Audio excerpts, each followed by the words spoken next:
Hello, I'm Josh Teeting, and this is Monastery Dropouts. I'm here with Dan Boss again, and we're going to talk about our how we got into the spiritual path and our experiences. So we're going to have a free flowing conversation today, and I hope you enjoy it. Dan's going to start by asking a few questions, and then we'll kind of see how things go. Thanks, Josh. And first, let me just say I welcome you all as manifestations of the Supreme Consciousness. That was the first thing that just kind of came to me when I was thinking about this today. And it relates to an experience I had a couple days ago. But I just want you all to know, in case maybe somebody's not feeling good about themselves or something you did, just know that you are a manifestation of that Supreme Consciousness. And may have you may have forgotten your source, but we're all heading back there together. Do you want to start by talking about that experience? I'd be curious about it. Sure, it's really goes back to I was thinking we could talk about our daily experiences, spiritual experiences, and this one was just a few days ago, and I was just doing my shopping at Trader Joe's. I love Trader Joe's. It's just a great place for a single guy to shop if you like, get food at a good price. I don't know, it's usually just kind of a fun thing to do. But this time, as I was approaching the checkout, something in my consciousness shifted. And suddenly I was looking around just briefly, and everything was a manifestation of the Supreme Consciousness. Everything was beautiful and perfect. And I approached this woman who is the cashier, and I've seen her before. And normally, I think when I saw her, I thought, oh, she probably thinks I'm kind of a plain vanilla type of guy, and I'm not really her person to click with. She had like a lot of tattoos and piercings and metal chains, and yeah, it seemed like a nice person, but I just thought, probably not my kind of person. And but then when I looked at her this time, I just thought, wow, she's so beautiful, and not like in a romantic way, just like, wow, you're just this perfect manifestation of the divine, like you're just perfect. Did you tell And her no. that? I didn't. Boy, that really would have. I don't know how she would have reacted. Probably, somewhat positive way, but I think. And so here's the other interesting thing. So I know I've had her check me out before, and I don't remember there being like a super friendly spark, but I'm not sure if it was just me picking up because of the state I was in, me picking up on her friendliness, or if she was reacting to my own energy that I was putting out, because she seemed really friendly and delighted to see me. And we just had, even though it was a very brief conversation, obviously, it just seemed like she was really lit up. And I thought, wow, I wasn't totally sure. It was almost like, the saying, the teacher and the teaching create the teacher and the student create the teaching. Me and her created that interaction together. Yeah, And I just thought, if I wasn't in that state, I don't think she would have been as happy. yeah. And even if she was as happy, I wouldn't have been able to receive it. So it was really quite fascinating. And, Curious of what your experience of that is, because I think we probably it would explain things differently. So I'm curious what your experience with feeling that divine awareness. How does that appear to you, or how would you describe it? it's just a sort of a shift. It's not like suddenly the shift occurs, and it's not like I have to think like, oh, this everything's the divine, everything's perfect. I don't have to think about it. It just shifts. It's like my perception shifts. And there was actually another experience. It was a different day. I think that might have been, so this was Thursday, and I think the next time was Saturday. And it was a different experience because it was more like, so in Trader Joe's, it was more like I'm looking everywhere and everything's beautiful, and I can just sense like, oh yeah, that you are the divine. What I'm seeing is this radiance of the divine creation, and they don't know they're divine, but that's what it is. And Saturday, it was more like, so I didn't feel super expanded in that state on Thursday when I'm seeing that. I didn't feel like, oh, I am joined with the entire universe, but it was more like I could sense, ah, this is all God. Mhm. Uh, Saturday, though, it was like, I think, I'm trying to think, I think I was meditating. It might have been meditating lightly, not eyes closed and focused, just kind of sitting in my living room Saturday morning, enjoying the day. Probably just sipping on some tea or something. But my consciousness started to expand, and it was another perception shift, but it was a result of that expansion. My consciousness, what I was sensing was going out farther and farther.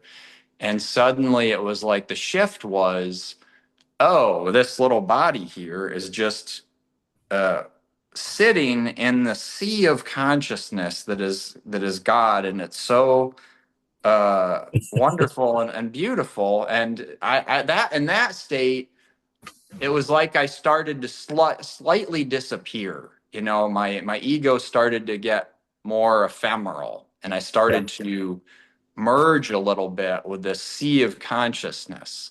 And I know it sounds like, Well, a bit. I'm just imagining you like doing that when you're at the store and just being like explaining, and you just start telling people like what you just said, and you're like, this little body is fading away, and Right. Yeah, it is. It's kind of funny to think about yeah. talking to some of the people like that.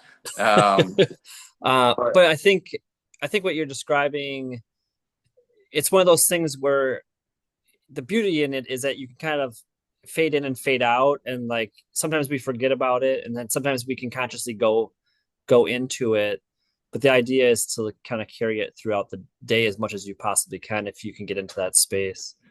yeah, yeah, I think the first episode, the first incident where I was in Trader Joe's, I think that's the kind of thing that with practice, yeah, I could probably experience that all day if I was able to hold it.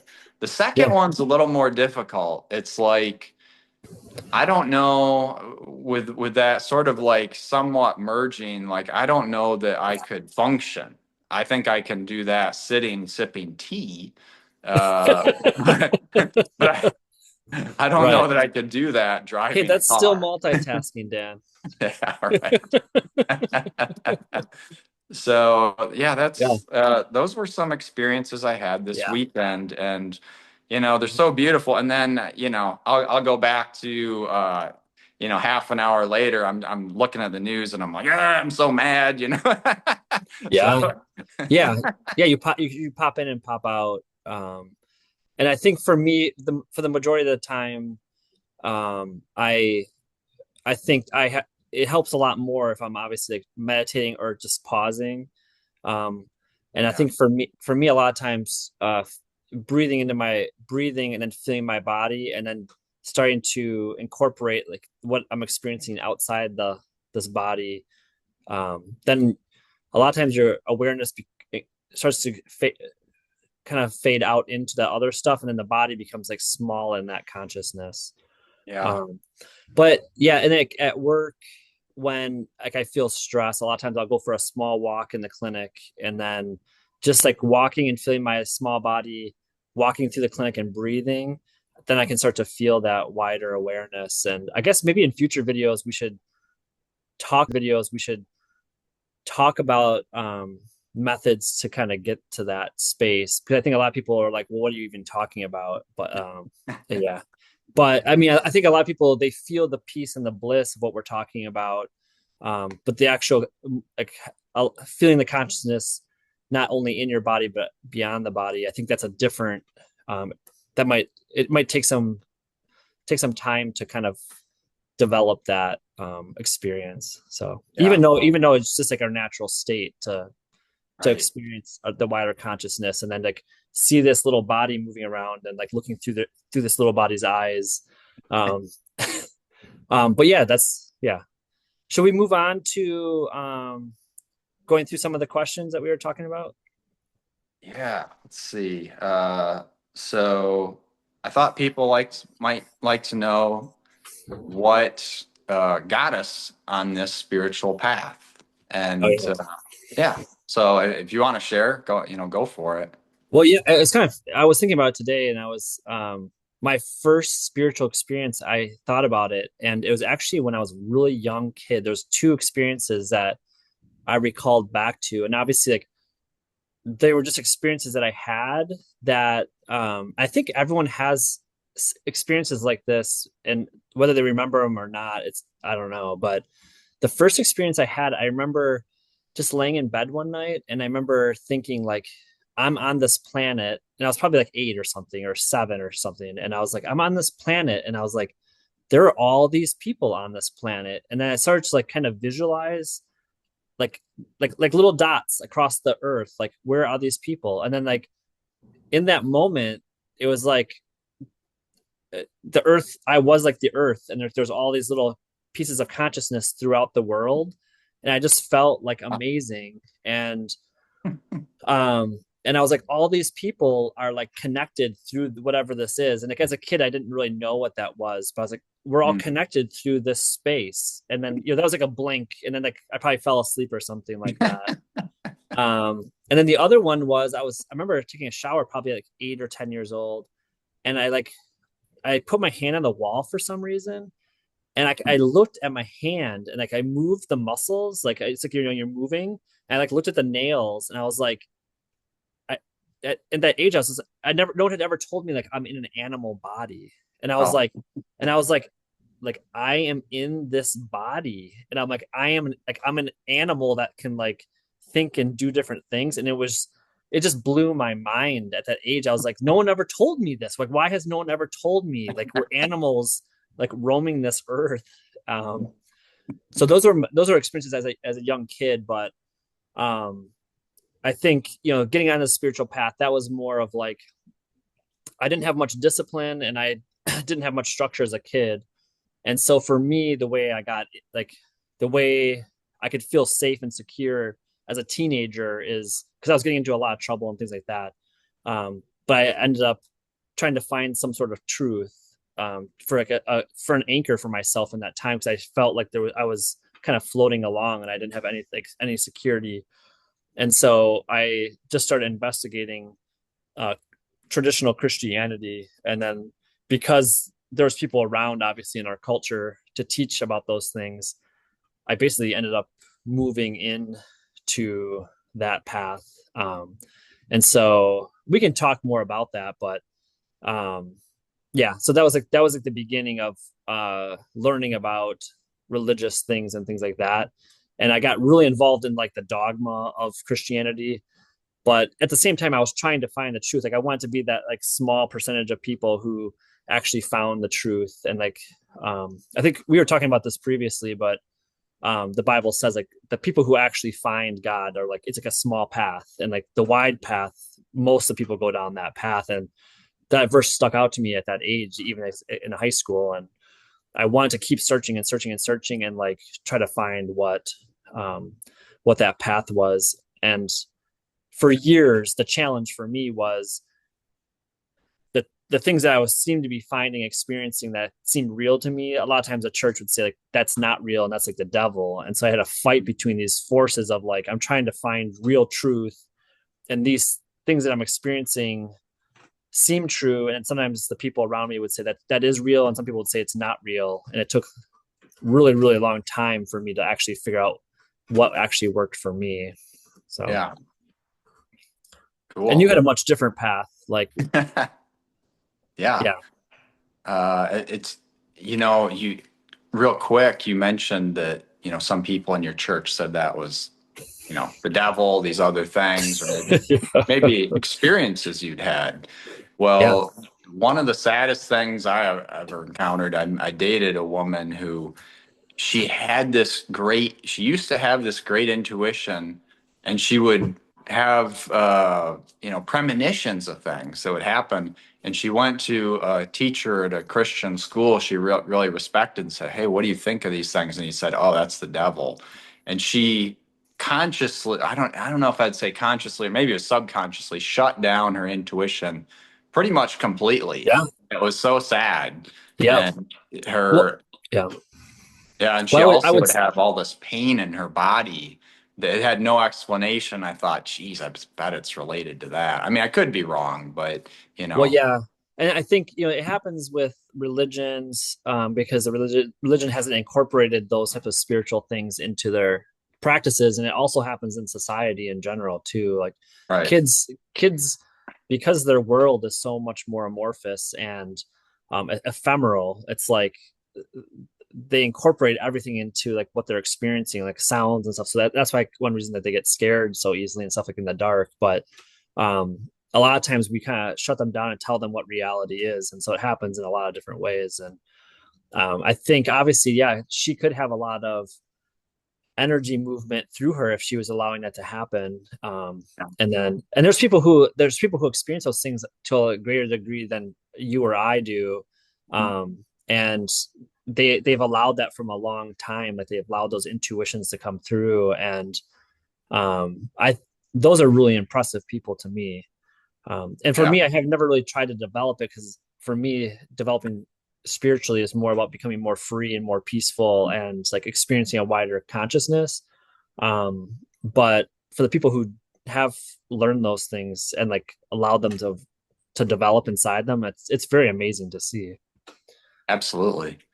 Yeah, and yeah, with regards to my own spiritual path, since you mentioned you had those experiences when you were very young, it triggered a memory for me. I had asked my mom about God, and I was like, how does God talk to people? How do you hear God? Because, Yeah. How I old were was you? How old were you in? I was probably 8, could have been 10, somewhere in that range. Mm-hmm. Might have been 10. Anyways, um, so my mom said, well, she knew a little bit about yoga. I was pretty much free to think what I wanted as I grew up, even though we would attend a Christian church on Sundays. It just was, not a super dogmatic fire and brimstone church.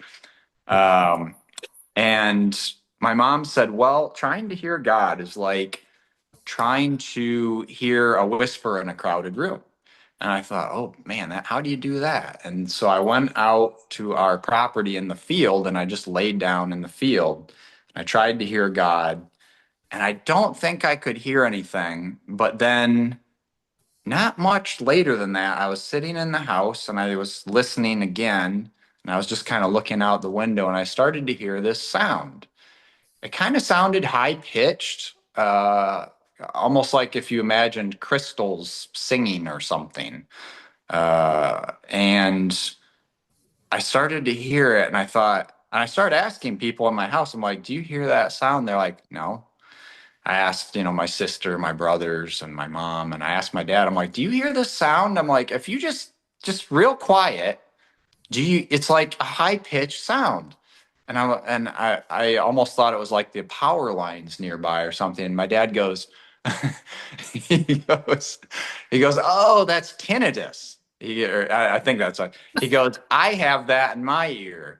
He goes, it's a ringing. He's like, it's bad if like it's worse if there's no sound and you focus on it. He's like, don't focus on it because it gets worse or whatever. And I It's thought, like the old man telling the kid, like, like you probably won't develop that for 30 more years, yeah, but I know, right? And looking back, it's so funny because I'm like, I was 10, like I don't have tinnitus, you know.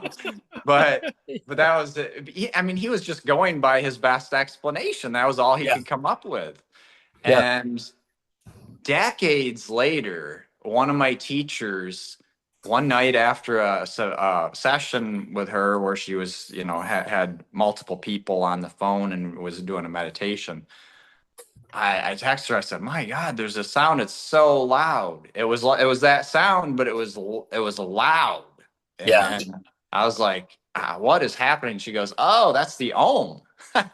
yeah, She goes, "They're hearing the ohm," yeah. and it was so loud that I was concerned Mhm. that I'm like, I don't know how I'm going to be able to get through the day, You're like, and I have major ear damage.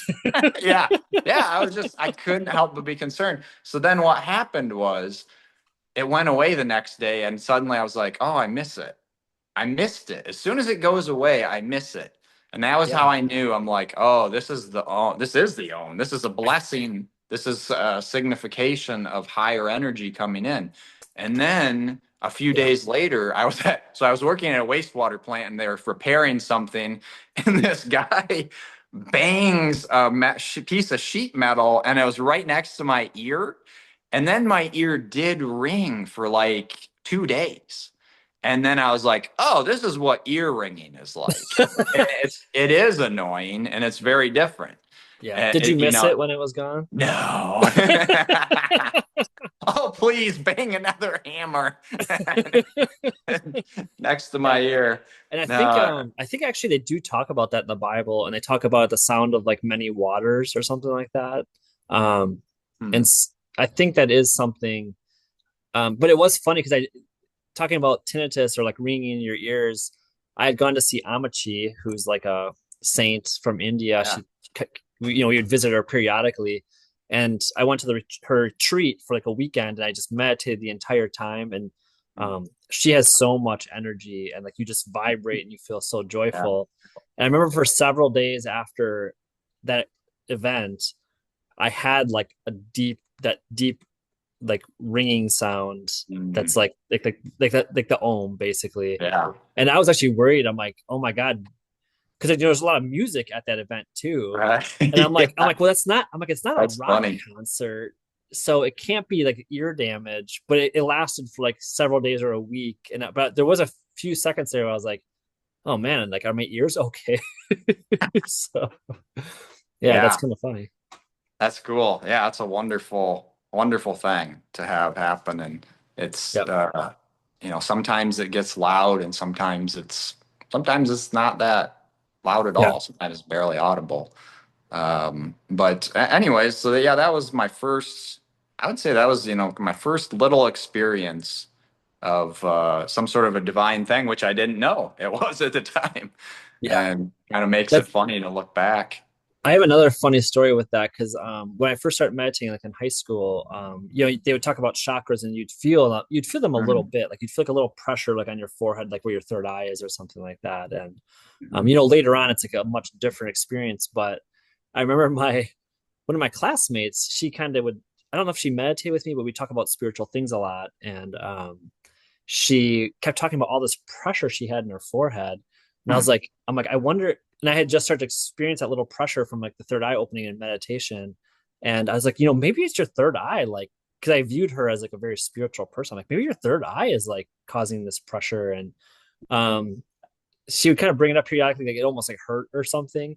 And then Yeah. like weeks later, we found out she just had like a really bad sinus infection. So, That's and I was funny. like, okay, I shouldn't be assuming these. There was a woman at Song of the Morning, and she was telling people that she was uh, really in a higher plane because she was hearing a noise in her ears, and then but the spiritual director said that's not God. Oh yeah, yeah. So it's Yeah. Well, I mean, just because you're hearing. everything is coming through like the brain is like a filter for bringing in, it can be bringing in these like energies, and like we can be hearing the sounds of those things, and um but it's going through like a sensory mechanism. And so it's, I mean, I guess the way you would tie it together is like if you're feeling like bliss with it, it's Yeah. probably a good sign. It might be something good. And if it's like if it's just like a sound or something going on, you might want to see your doctor. Yeah, and if it seems really annoying, versus when it goes away, if you're like happy versus unhappy, where it goes away from me and I don't hear it, I'm like, oh no, how can I get it back? But Right. yeah, and well, anyways, so that was my first little thing as a child. I had no clue that that was a spiritual Yeah. thing at all. And then But yeah, can you imagine if like if you had people who are like, oh, like keep going, like go deeper into that. Like Right. that's a like Right. it's a yeah. And I Yeah. think that's kind of where our society, for a lot of people, that's where it's trending. Um, like there are more and more people who like know those things. But yeah, it's just an interesting experience. Yeah. Yeah. That's part of the reason we're doing the videos, right? Hopefully Yeah, some people will listen to this stuff and say, oh, wow, okay, that is a good thing, yeah, or oh, I am on the right track.